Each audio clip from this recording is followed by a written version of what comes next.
Hey everybody, it's been a good day and it's been a frustrating day. It's about 4 o'clock. Temperature is 69.5 degrees. Humidity's 50%. Let me show you what I got done. These guys right here. Actually a torsion spring in here that I borrowed off of some, what are they from?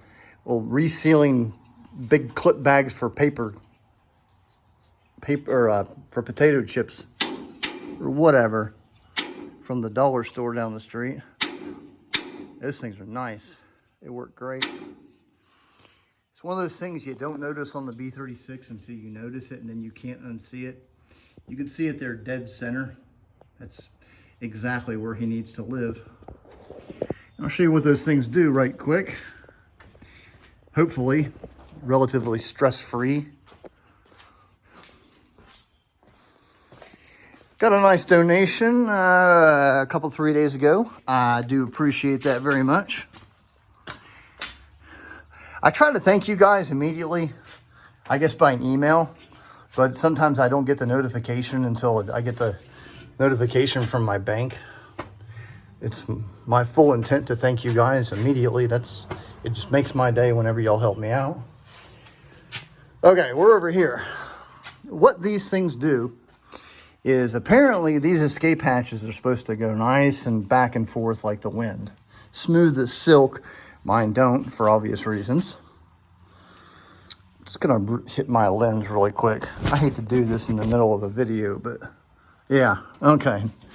Now we're back. I will say that these escape hatches, these bottom rails, they've got bearings on them. There's a bearing there's a horizontal bearing, there's another horizontal, and there's a vertical, and there's a vertical. But mine don't quite hit the track the way they're supposed to be, mainly because I'm still working on this thing. I knew that when I built it, I didn't want to put too much into it in case for some reason the canopy shifted because of welding or whatnot. That hasn't been the case. Everything's where it should be. But now I'm actually finishing these things. If you notice on these clips, it's got that taper on there. That allows the rail on the escape hatch to hit that, and it clips back. So if we pull the escape hatch,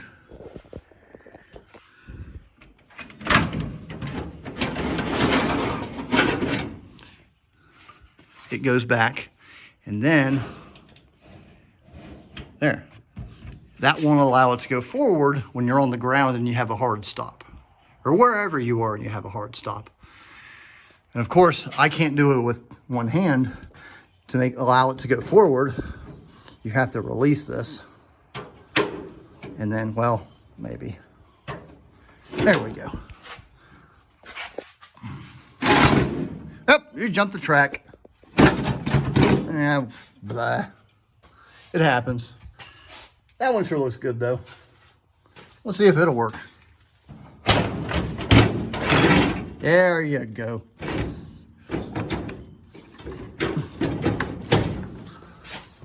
Oh, dummy. There we go. I feel better now. Growl. There we go. Like I still need a little adjustment on this silly thing, especially right in here.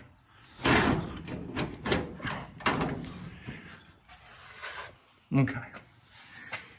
Part 2, flight engineer panel. This is a part that I have been simply dreading for a very long time. It's just one of those things when I look at it, I'm not interested in doing it. I think it's because I know that there's things that are off on mine. In this case, it's off an inch. Or maybe it's 15/16, I don't know. Either way, call the cops, call your lawyers, sue me. I'm over it. So So here is what we've got going on. Ugh. That doohickey right there attaches to the frame. All right. This whole main thing with these quarter turns attaches to this panel. This panel is removable by at least these 2 quarter turns by itself. So I can go over on the other side, which I'll demonstrate in a minute, and pop this entire panel off, and this one will stay up. There's something down there. I haven't got there. I assume it's probably a quarter turn. It's got to be probably right in there. We'll get that. But the way this works is right here and right there, there's going to be A brackets or something with a quarter turn here and a quarter turn there. What that'll allow you to do is, of course, twist those 2 quarter turns, and then there's going to be another quarter turn right here with a bracket with a shock mount right here, just like this. This is mounted to here, and then this goes into here, which is permanently mounted right here. So on the other side, if I were to remove this panel, unscrew that right there, quarter turn here, quarter turn there, and quarter turn there, then I could remove this panel by itself. You have to take this one off to remove this one. But the moral of the story is this will stay up, and I can take that off. Let's go demonstrate. You might have noticed that I put some squash rivets in there. I got at a big hardware store buyout. I got like 20 pounds of steel rivets, but they're very interesting.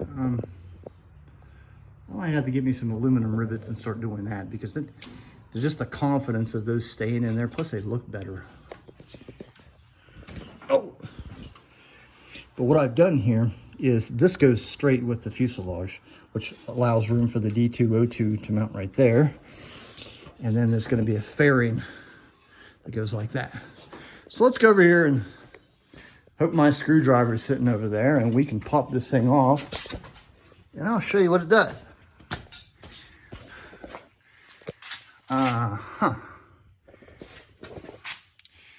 If I could put my phone right there.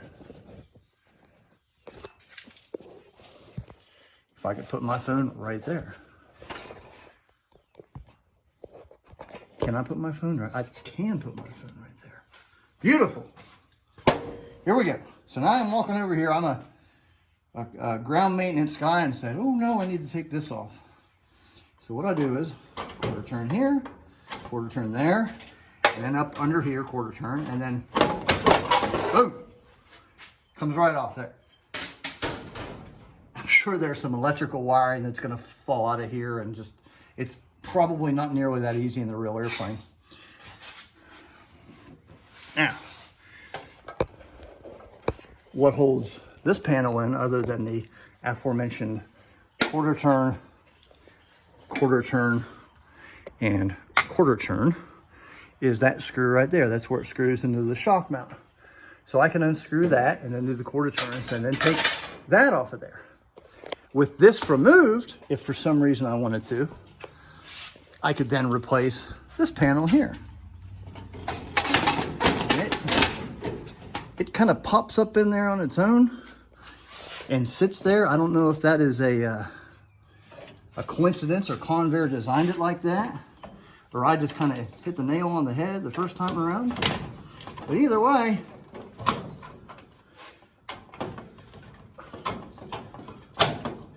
bazinga, boom shakalaka. That's how you do that. Whew. That was a fight. The first thing I had to do was clean up my frame, get some of the weld out of the way. And then when I cut this bracket, I put the angle on the wrong side, so it was angled like that. Then I had to recut it, and then I cut it too short. So it took 3 times. So we got the escape hatches and the clips out of the way. We got that out of the way. I think we're good to go. I'll see y'all next time.